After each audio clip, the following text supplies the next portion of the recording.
World Cup is football's greatest tournament. Every 4 years, billions of people stop what they're doing to watch the world's best players compete for the biggest prize in sport. For decades, the formula barely changed. 32 teams, a month of football, one world champion. It produced some of the greatest moments in football history. Brazil's dominance, Zidane's brilliance, Iniesta's winner, Messi's crowning moment in Qatar. For many fans, it was the perfect tournament. So why did FIFA decide to change it? In 2026, the World Cup expanded from 32 teams to 48 teams, making it the biggest tournament football has ever seen. Supporters say it's a historic opportunity for smaller nations. Critics say it's a money-driven decision that could damage football's greatest competition. But the truth is far more complicated. Because to understand why FIFA changed the World Cup forever, you first need to understand the man behind the decision. For most football fans, the 32-team World Cup felt untouchable. Introduced in 1998, the format struck a balance between quality and accessibility. The best teams qualified, the group stage was competitive, and every match felt important. Over the years, the format delivered some unforgettable tournaments.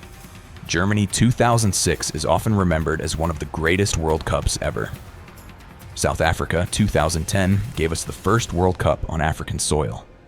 Brazil 2014 produced shock after shock, including Germany's infamous 7-1 victory over the hosts. And Qatar 2022 ended with arguably the greatest World Cup final ever played. The tournament wasn't broken, which raises an obvious question. If the World Cup was already football's biggest and most successful competition, why change it? The answer begins with one man, Gianni Infantino. After becoming FIFA president in 2016, Infantino had a vision. He wanted football to become more global than ever before. For decades, qualification had been brutally difficult for smaller nations. Entire regions often found themselves fighting for a handful of World Cup places. Meanwhile, traditional football powers qualified for almost every tournament. Infantino argued that football's biggest event should represent more of the world. More teams, more countries, and more opportunities. Under the new format, dozens of nations suddenly had a realistic chance of reaching a World Cup for the first time. For developing football countries, that was a huge opportunity. Qualification means more funding, more investment, more exposure, more inspiration for future generations. From FIFA's perspective, expanding the World Cup wasn't just about adding teams. It was about growing the game. At least, that was the official explanation. Because not everyone was convinced, and many critics believed there was another reason behind the expansion, one that had nothing to do with football. Whenever a major decision happens in football, there's one question worth asking. Who benefits financially? Because once you follow the money, things start to become clearer. The old World Cup format contained 64 matches, whereas the new format contains 104. That's 40 extra games, 40 extra opportunities to sell tickets, 40 extra opportunities for television broadcasters, 40 extra opportunities for sponsors. And when you're FIFA, those opportunities are worth billions. The World Cup isn't just a sporting event. It's one of the most valuable products in global sport.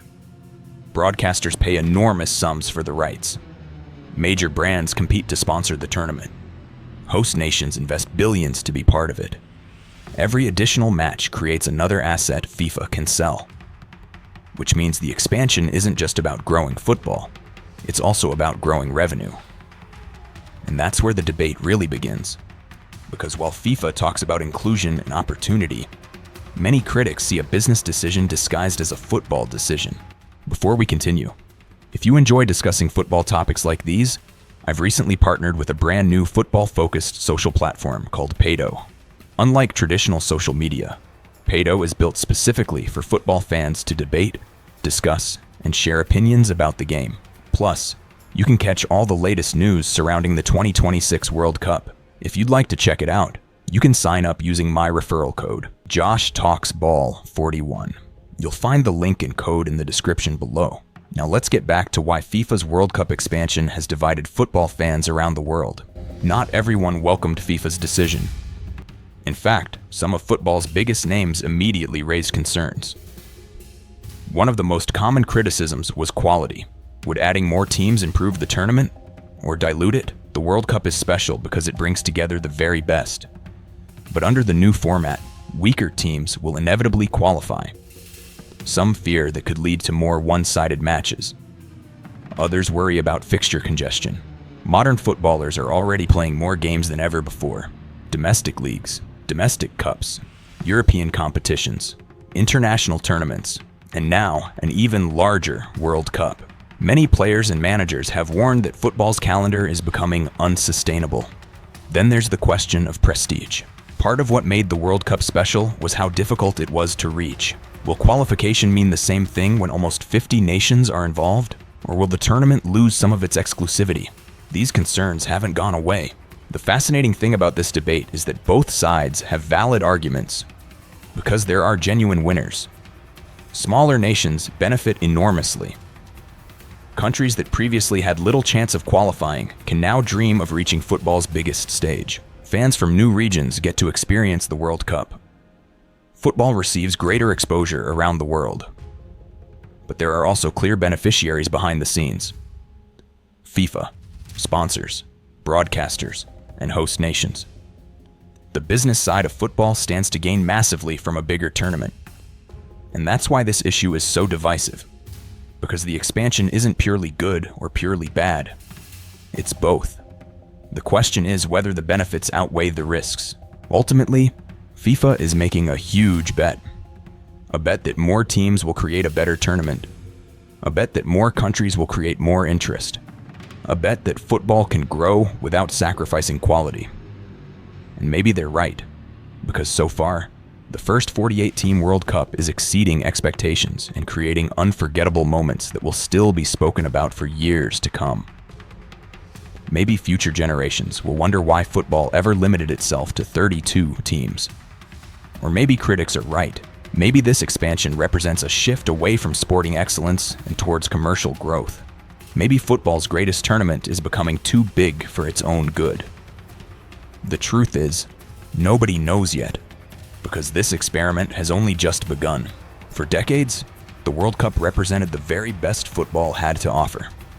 Now, FIFA is asking the football world to embrace something entirely different. A bigger tournament. More teams. More matches. More opportunities. The 48-team World Cup could become one of the greatest decisions FIFA has ever made. Or it could become the moment football's most iconic tournament changed forever. But perhaps the biggest question isn't whether the new format will succeed. It's whether FIFA expanded the World Cup to grow the game or to grow the business behind it.